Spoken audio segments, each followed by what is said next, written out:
Video शुरू होने से पहले मैं आप लोग को बता दूं फ्रेंड्स, आपका फाइनल परीक्षा काफ़ी करीब आ चुका है और काफ़ी स्टूडेंट्स को ये प्रॉब्लम है कि उनका तैयारी अच्छे से नहीं हुआ है। ठीक है, इसी स्थिति को देखते हुए हमारे अनुभवी शिक्षकों के द्वारा एक ऐसा PDF तैयार किया गया है कि आप अभी से पढ़ करके आप 90+ ला सकते हो।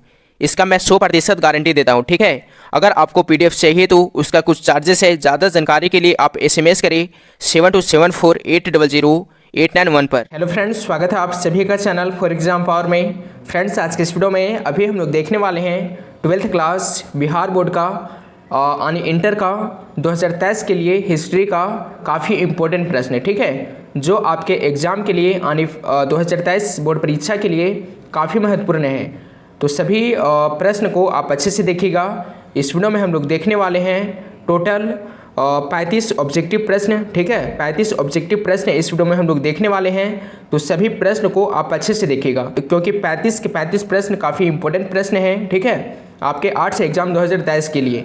और अगर आप जितने भी स्टूडेंट्स हैं, अगर आप 2023 बोर्ड परीक्षा की तैयारी कर रहे हो तो आप इसी चैनल पे बने रहें। ठीक है, क्योंकि आपको इस चैनल पे वैसे क्वेश्चंस दिए जाएंगे जो आपके बोर्ड एग्जाम में डायरेक्ट प्रश्न पूछे जाएंगे। ठीक है, वही सभी प्रश्न इस चैनल पे बताए जाएंगे, तो इस चैनल पे आप बने रहें। ठीक है, और जितने भी प्रश्न बताए जाएंगे सभी प्रश्न को आपको अच्छे से रट लेना है। ठीक है, क्योंकि यहाँ से आपके एग्जाम में कई प्रश्न पूछे जाएंगे। तो हम लोग चलिए देखते हैं पहला प्रश्न है फ्रेंड्स, निम्नलिखित हिंदू देवताओं में से कौन सिंधव सभ्यता के प्रमुख देवता थे। ठीक है, निम्नलिखित देवताओं में से कौन जो थे वो सिंधव सभ्यता के प्रमुख देवता थे।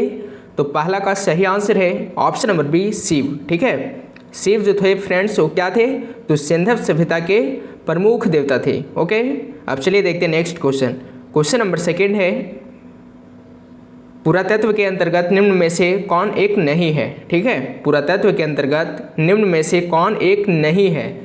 तो यहाँ पे 4 ऑप्शन दिया गया है, तो इसका जो सही आंसर है वह है ऑप्शन नंबर ये, साहित्य। ठीक है, साहित्य जो है वो क्या नहीं है, तो पुरातत्व के अंतर्गत नहीं है। ओके, नेक्स्ट क्वेश्चन नंबर 3 है, प्रश्न क्या है 3 नंबर, तो पहली बार हड़प्पा को किस वर्ष उत्खनित किया गया। ठीक है, पहली बार हड़प्पा को किस वर्ष उत्खनित किया गया। ठीक है, यानी उत्खनन किया गया।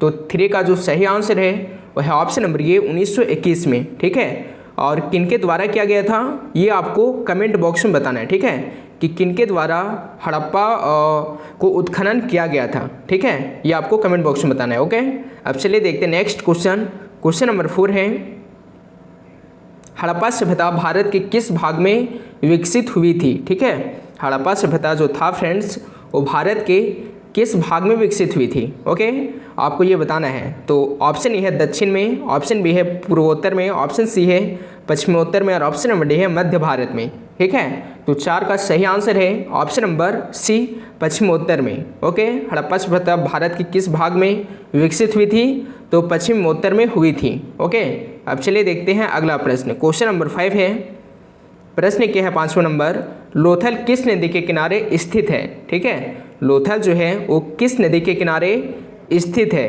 तो यहाँ पे 4 ऑप्शन दिया गया है। ठीक है, 4 नदियों का नाम दिया गया है, तो आपको बताना है इसका सही आंसर। तो 5 का सही आंसर है ऑप्शन नंबर सी, भोगवा नदी के किनारे। ठीक है, लोथल जो है फ्रेंड्स वो किस नदी के किनारे स्थित है, तो भोगवा नदी के किनारे स्थित है। ओके, इसका राइट आंसर है। अब चलिए देखते हैं अगला प्रश्न। क्वेश्चन नंबर 6 है, मौर्य साम्राज्य का प्रथम शासक कौन था। ओके, मौर्य साम्राज्य का प्रथम शासक कौन था। तो 6 का सही आंसर है option number B, Chandragupta Maurya. Okay, Maurya साम्राज्य का जो प्रथम शासक था फ्रेंड्स वो था चंद्रगुप्त मौर्य। ठीक है, अब चलिए देखते हैं अगला प्रश्न। क्वेश्चन नंबर 7 है, कनिष्क की राज्यारोहण तिथि है। ठीक है, आपको कनिष्क की राज्यारोहण तिथि बताना है। तो इसका जो सही आंसर है 7 का जो राइट आंसर है वो है ऑप्शन नंबर बी, 78 ईस्वी। ठीक है, अब चलिए देखते हैं अगला प्रश्न। क्वेश्चन नंबर 8 क्या है, तो धम्म महामात्रों को किसने नियुक्त किया। धम्म महामात्रों को किसने नियुक्त किया। यहाँ पे ऑप्शन ए है Chandragupta Maurya, option number B है बिंदुसार, ऑप्शन नंबर सी है अशोक और ऑप्शन नंबर डी है कनिष्क। तो 8 का सही आंसर है ऑप्शन नंबर सी, अशोक। ठीक है, धम्म महामात्रों को किसने नियुक्त किया था, तो अशोक ने किया था, ठीक है, इसका राइट आंसर है। अब चलिए देखते हैं अगला प्रश्न। क्वेश्चन नंबर 9 है, मौर्यकालीन टकसाल का प्रधान कौन था? तो 9 का सही आंसर है ऑप्शन नंबर डी, लक्षणा अध्यक्ष, ठीक है। 9 का राइट आंसर है option number D. Next question है, क्वेश्चन नंबर 10 क्या है? तो प्रश्न है 10 नंबर, अर्थशास्त्र और इंडिका से किस राजवंश के विषय में जानकारी मिलती है? ठीक है, अर्थशास्त्र और इंडिका से किस राजवंश के विषय में जानकारी मिलती है? ठीक है, तो यहाँ पे ऑप्शन दिए गए हैं, तो इसका जो सही आंसर है वो है ऑप्शन नंबर ये, मौर्य वंश का, ठीक है। यहाँ पे आपको आंसर दिख गया होगा, तो उसके लिए सॉरी, ठीक है। तो इसका सही आंसर है ऑप्शन नंबर ये, मौर्य वंश, ठीक है। अब चलिए देखते हैं अगला प्रश्न। क्वेश्चन नंबर 11 क्या है? तो प्रश्न है 11 नंबर, बिंबिसार का संबंध किस वंश से है? तो 11 का सही आंसर है ऑप्शन नंबर ये, हर्यक वंश से, ठीक है। 11 का सही आंसर है। अब नेक्स्ट क्वेश्चन है, क्वेश्चन नंबर 12 है, महाभारत किसने लिखा? महाभारत किसने लिखा फ्रेंड्स? ऑप्शन ए है वाल्मीकि, ऑप्शन बी है मनु, ऑप्शन सी है कौटिल्य और ऑप्शन नंबर डी है महर्षि वेदव्यास। तो 12 का सही आंसर है ऑप्शन नंबर डी, महर्षि वेदव्यास, ठीक है। इसका सही आंसर है ऑप्शन नंबर डी, ओके। इसका जो राइट आंसर है वो है ऑप्शन नंबर डी, ठीक है। अब चलिए देखते हैं अगला प्रश्न। क्वेश्चन नंबर 13 है, महाभारत के आदि पर्व के किस अध्याय में भीष्म द्वारा 8 प्रकार के विवाहों का वर्णन किया गया है? ठीक है, तो 13 का सही आंसर है ऑप्शन नंबर सी, 102वें, ठीक है। 13 का जो राइट आंसर है वो है ऑप्शन नंबर सी, ठीक है। अब नेक्स्ट क्वेश्चन है, क्वेश्चन नंबर 14 है, श्रीमद् भागवत गीता के महत्व पर किसने विचार व्यक्त किए हैं? ठीक है, तो 14 का सही आंसर है ऑप्शन नंबर डी, इन सभी ने, ओके। 14 का जो सही आंसर है वह है ऑप्शन नंबर डी, इन सभी ने, यानी ये तीनों ने, ओके, इन सभी ने, ठीक है। अब चलिए देखते हैं नेक्स्ट क्वेश्चन। क्वेश्चन नंबर अगला क्या है? 15 नंबर प्रश्न है, दुर्योधन की माँ कौन थी? ठीक है, दुर्योधन की माँ कौन थी?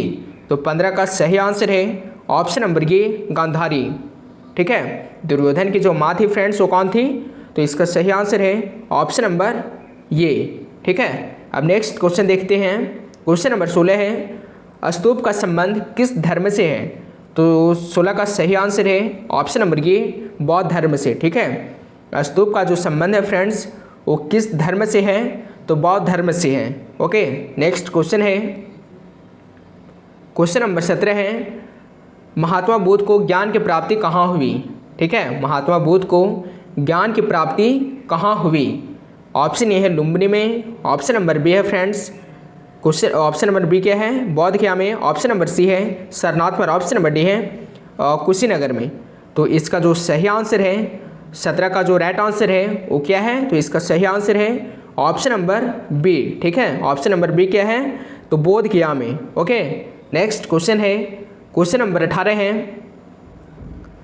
बुद्ध का सारनाथ में दिया गया प्रथम प्रवचन क्या कहलाता है? ठीक है, बुद्ध का सारनाथ में दिया गया प्रथम प्रवचन क्या कहलाता है?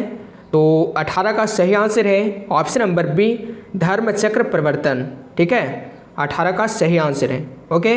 नेक्स्ट क्वेश्चन है, क्वेश्चन नंबर 19 है, वान भट्ट ने कादम्बरी ग्रंथ में किस संप्रदाय का उल्लेख किया है? तो 19 का सही आंसर है ऑप्शन नंबर डी, पशुपात का, ओके।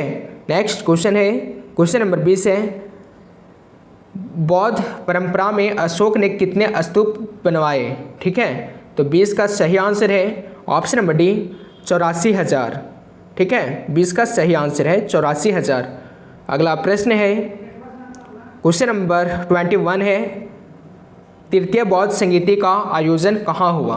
ओके, तृतीय बौद्ध संगीति का आयोजन कहाँ हुआ? तो 21 का सही आंसर है ऑप्शन नंबर बी, पाटलिपुत्र में, ठीक है फ्रेंड्स। अब चलिए देखते हैं नेक्स्ट क्वेश्चन। क्वेश्चन नंबर 22 है, महात्मा बुद्ध का जन्म स्थान कहाँ है? महात्मा बुद्ध का जो जन्म स्थान है फ्रेंड्स वो कहाँ है? यहाँ पे ऑप्शन दिया हुए हैं आप लोगों के लिए, ठीक है। तो 22 का सही आंसर है ऑप्शन नंबर डी कपिल वस्तु, ठीक है। 22 का जो राइट आंसर है वो है ऑप्शन नंबर डी कपिल वस्तु में। ओके, अगला प्रश्न है क्वेश्चन नंबर 23 है, दिल्ली से दौलताबाद किस शासक ने राजधानी परिवर्तित की? ऑप्शन ए है बलबन, ऑप्शन बी है मोहम्मद बिन तुगलक, ऑप्शन सी है अलाउद्दीन खिलजी और ऑप्शन नंबर डी है अकबर। तो 23 का सही आंसर है option number B. Option number B क्या है? तो मोहम्मद बिन तुगलक ने। ओके, अगला प्रश्न है क्वेश्चन नंबर 24 है, अलबरूनी भारत में जिन शताब्दी में आया था वह थी, ठीक है। अलबरूनी भारत जिस शताब्दी में आया था वह कौन सी शताब्दी थी, ठीक है, आपको ये बतानी है। तो 24 का सही आंसर है, इसका जो राइट आंसर है फ्रेंड्स वो है ऑप्शन नंबर ये, ठीक है, 11वीं शताब्दी, ठीक है। अब चलिए देखते हैं नेक्स्ट क्वेश्चन। क्वेश्चन नंबर अगला क्या है, तहकीक ए हिंद में किसका यात्रा वृत्तांत लिखा है, ठीक है। तो 25 का सही आंसर है ऑप्शन नंबर ये अलबरूनी का, ठीक है। तहकीक ए हिंद में किसका यात्रा वृत्तांत लिखा है? तो अलबरूनी का। ओके, अब चलिए देखते हैं अगला प्रश्न। क्वेश्चन नंबर 27 है, 26 नंबर क्वेश्चन छूट गए हैं, ठीक है, तो उसके लिए सॉरी फ्रेंड्स। अब चलिए देखते हैं प्रश्न क्या है, ठीक है। हुमायूं के दरबार में कौन अफ्रीकी यात्री भारत आया? तो 27 का सही आंसर है ऑप्शन नंबर डी, इनमें से कोई नहीं। ओके, नेक्स्ट क्वेश्चन है क्वेश्चन नंबर 28 है, तो प्रश्न क्या है 28 नंबर, तलवंडी किसका जन्म स्थान है? आपको बताने हैं कि तलवंडी जो है वो किसका जन्म स्थान है, ठीक है। ऑप्शन ए है कबीर का, ऑप्शन बी है नानक का, ऑप्शन नंबर सी है रैदास का, ऑप्शन नंबर डी है मीरा का। तो 28 का सही आंसर है ऑप्शन नंबर बी नानक का, ठीक है, यानी गुरु नानक का। ओके, तलवंडी जो है इनका जन्म स्थान है।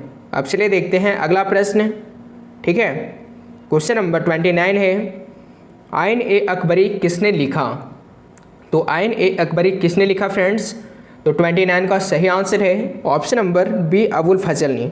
ओके, क्वेश्चन नंबर नेक्स्ट है, प्रथम शताब्दी में जो व्यापारी समुद्र के रास्ते पश्चिमी भारत में आए थे वे थे, तो वे कौन थे? ऑप्शन ए है पुर्तगाली, ऑप्शन बी है अरब, ऑप्शन नंबर सी है अंग्रेज और ऑप्शन नंबर डी है फ्रांसीसी।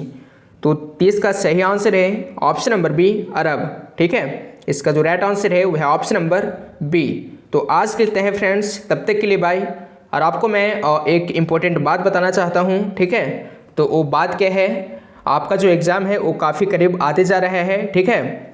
तो इसी टाइम को देखते हुए हमारी टीम के द्वारा यानी हमारे शिक्षक के द्वारा आप सभी के लिए एक ऐसा PDF तैयार किया गया है, ठीक है। एक ऐसा PDF तैयार किया गया है जो आप लोगों के लिए रामबाण साबित हो सकता है, क्योंकि इस PDF में आपको वैसे प्रश्न दिए जाएंगे जो आपके एग्ज़ाम में डायरेक्ट प्रश्न पूछे जाएंगे, ठीक है। वही प्रश्न आपको इस PDF में मिलेंगे।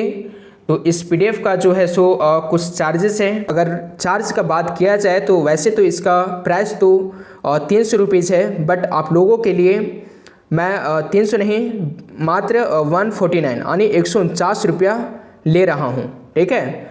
अगर किसी को चाहिए PDF तो आप कांटेक्ट कर सकते हो, ठीक है। आप व्हाट्सएप में मैसेज कर सकते हो, ठीक है। और जिसको चाहिए वही मैसेज करेंगे और कोई भी अलग टॉपिक के लिए कॉल नहीं करेंगे, ठीक है। अगर किसी को PDF चाहिए तो ही मैसेज या फिर कॉल करेंगे, ठीक है। तो नंबर क्या है, तो मैं नंबर बता देता हूँ। तो नंबर है 7274800891, ठीक है। ये नंबर है आप लोगों के लिए। आप इस नंबर पे व्हाट्सएप पे मैसेज कर सकते हो, ठीक है। अगर आपको PDF चाहिए तभी आप कॉल करेंगे, ओके। तो मिलते हैं अगले वीडियो में, तब तक के लिए थैंक्स फॉर वॉचिंग।